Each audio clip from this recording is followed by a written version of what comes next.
Hi guys, this is the Jesus Culture Generation, and today we'll be tackling the topic on depression.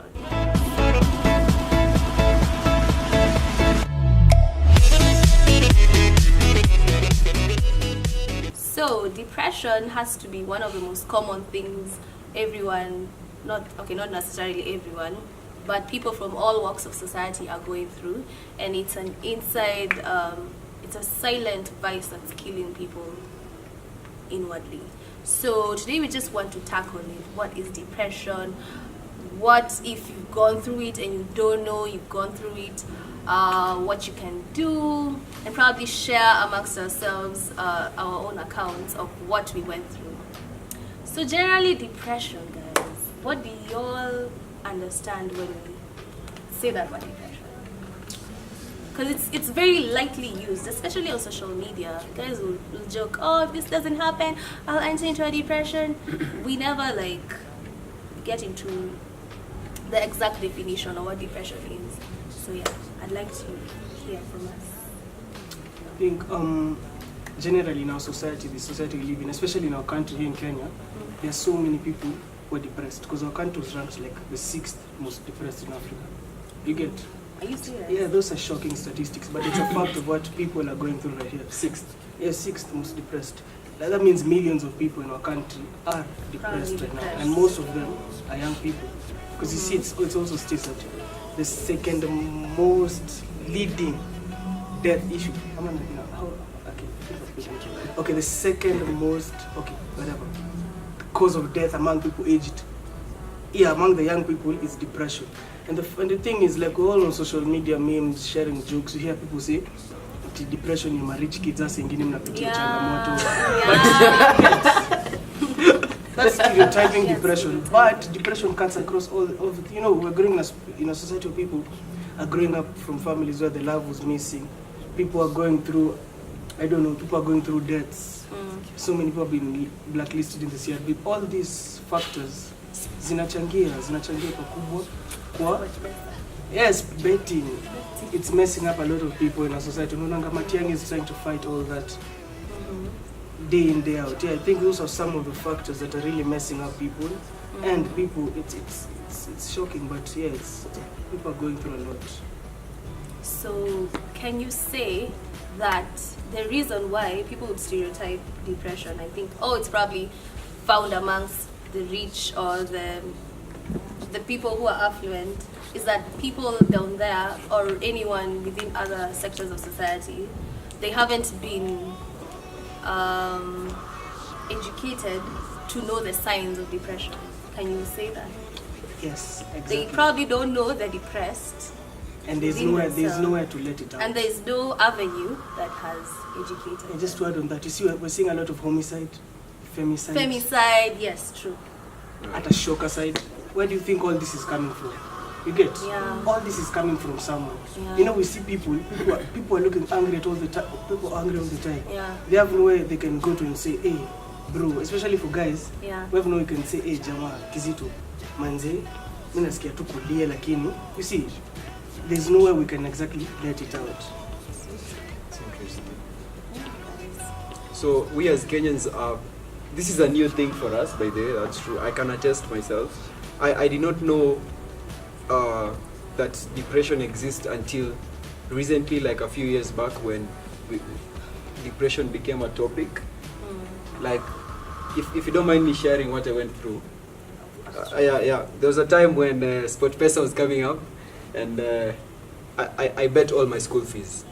Like, my school fees, like, all of it there. That's nursery,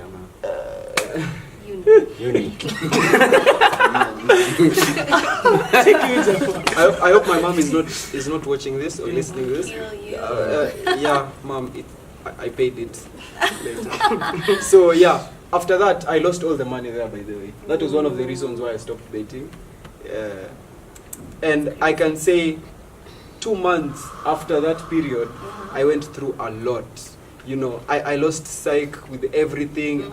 I love playing football, and I didn't even want to play football because I think the fact that I had lost all my money and I didn't know where to get it pushed me towards a point where I felt I felt cornered.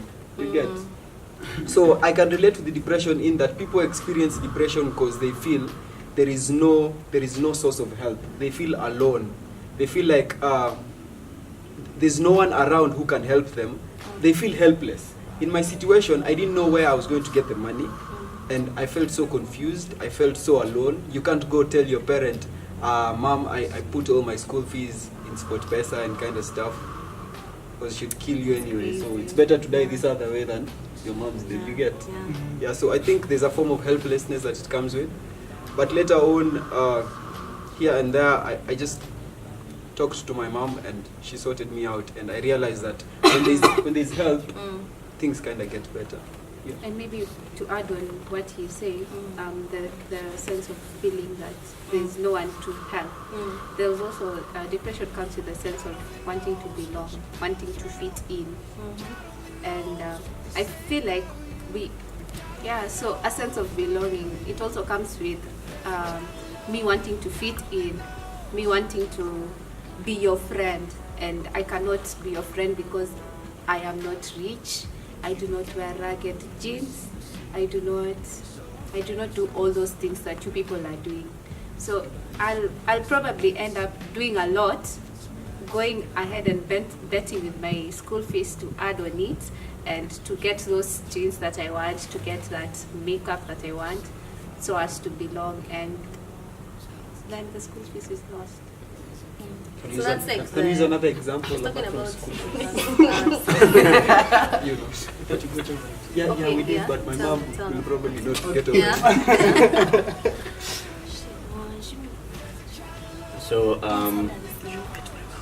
I when thinking about depression, honestly speaking, I used to think depression was just a statement.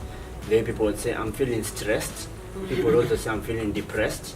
And therefore it looked more like a state of emotion that comes and goes, until of late when I realized that it was more of a mental disorder. And ideally I would feel that we would look at depression more, or stigmatize people who are depression like people who would have HIV, and we would say, no, don't come next to me, or no, they will make it look infectious. And I'm glad that people actually have mental awareness. At least you have a month for that. But one thing that I think would provoke a lot of the feeling, or for me, there's a time when I remember I was done with high school, and when you're done with high school, you have a period where you, first of all, our results used to take quite some time. It's not like now; it will take quite some time before they are released, and therefore there's a lot of chilling and doing nothing per se. And you'd realize even someone who would go for computer classes would challenge you, because you feel like then they're doing something while you are doing nothing. And even as time went by, people start asking you, so what did you get? That was also put more stress. But as time went by, I realized I would even start comparing myself with other people, and it was more provoked also because of social media. That time Facebook was more famous than Instagram and all.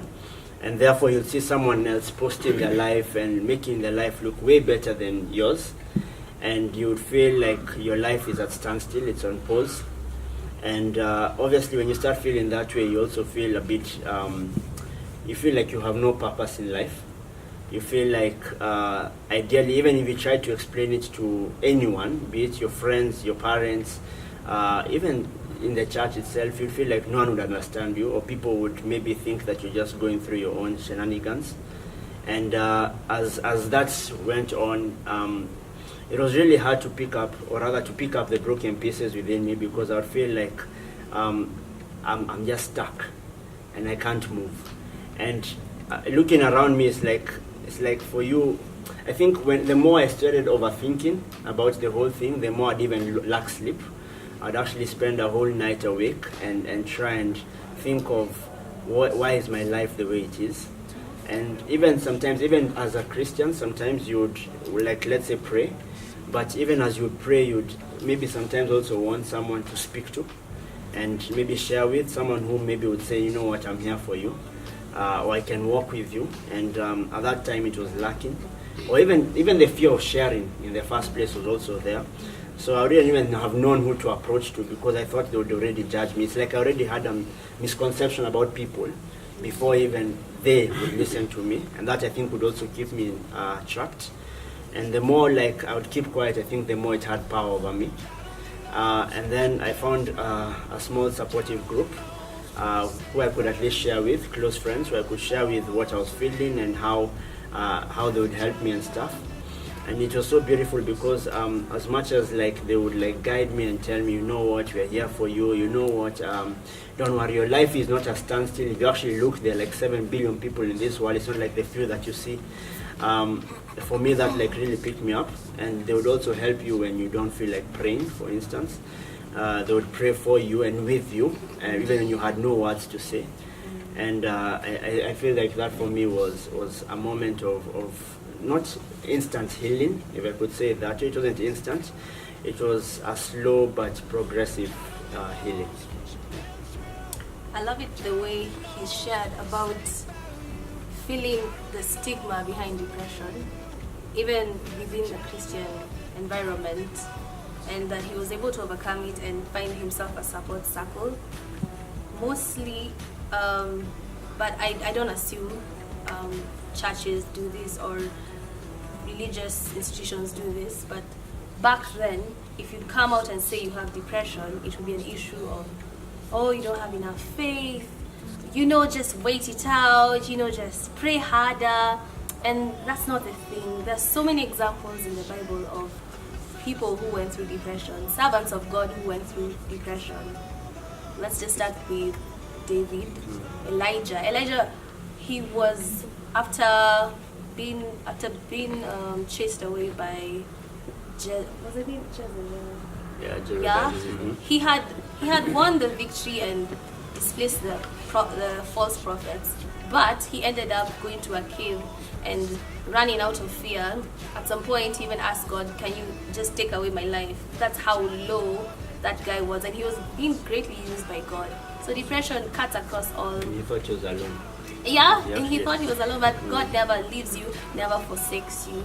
And I love that he brought on the point that those feelings did not end up going in one night. It wasn't a miraculous uplift. Whoosh, it all just disappears.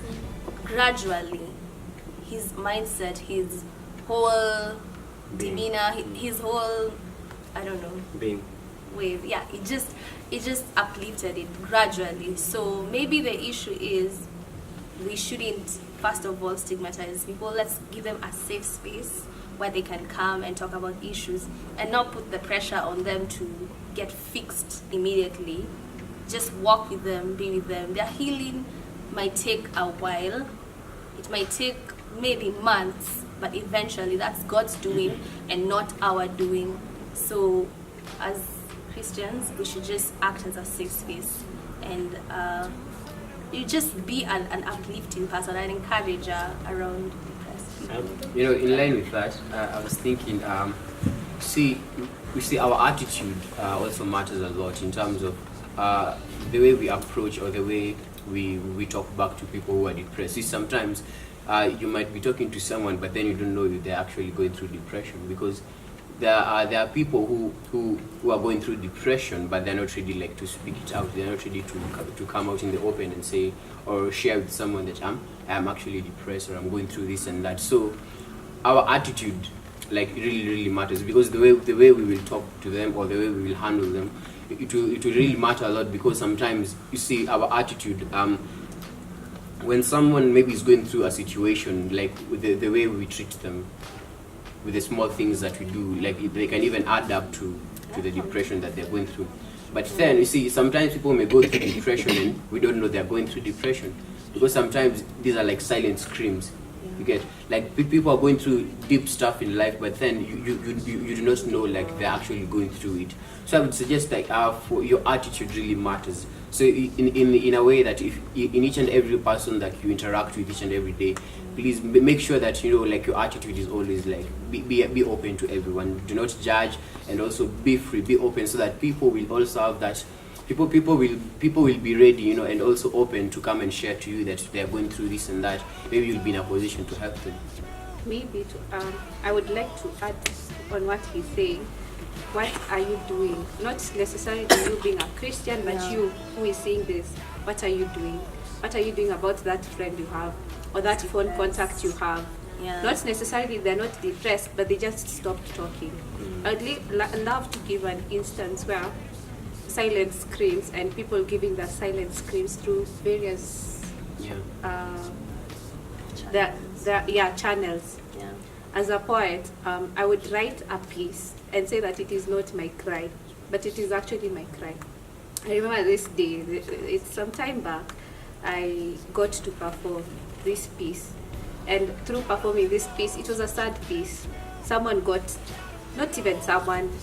People got touched, but out of those many people who got touched, few were concerned. And for sure, life is not a smooth ride. A wise guy once said that when you walk into a hospital and you meet that machine which shows that someone is alive, to see that someone is alive, the line is a zigzag. And once that line is straight, they're dead. It applies to even our real life. You know, when life is ups and downs, during your sad moments, during your high moments, that is life. And when it stops, when it is, okay, I lost. When it's a plateau. When it's When it's just normal. When When it's flat. when it's flat. Then you're not alive. Yeah. You're dead. And also, friends, man, the term friends, I feel like it has played a huge role in this whole depression thing. Because you're calling someone your friend and you don't know what they're going through. Or you're going through something and you can't share it to this person you call a friend. So I feel like each one of us have a huge role to play into getting rid of this depression. We just need to start talking. Personally, I can say I came out of depression through sharing.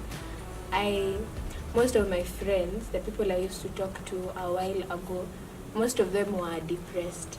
And through sharing, that's how I even got to know I am depressed too. Because the same issues they are going through are the same issues that I was going through. And I had no idea it was depression. Like, you can just cry for nothing. You just, as in your pillow, knows best. You just spend nights wondering if, do I matter? What am I here for, you see? So yeah, on the aspect of sharing, I think sharing is like the best way to get out of depression.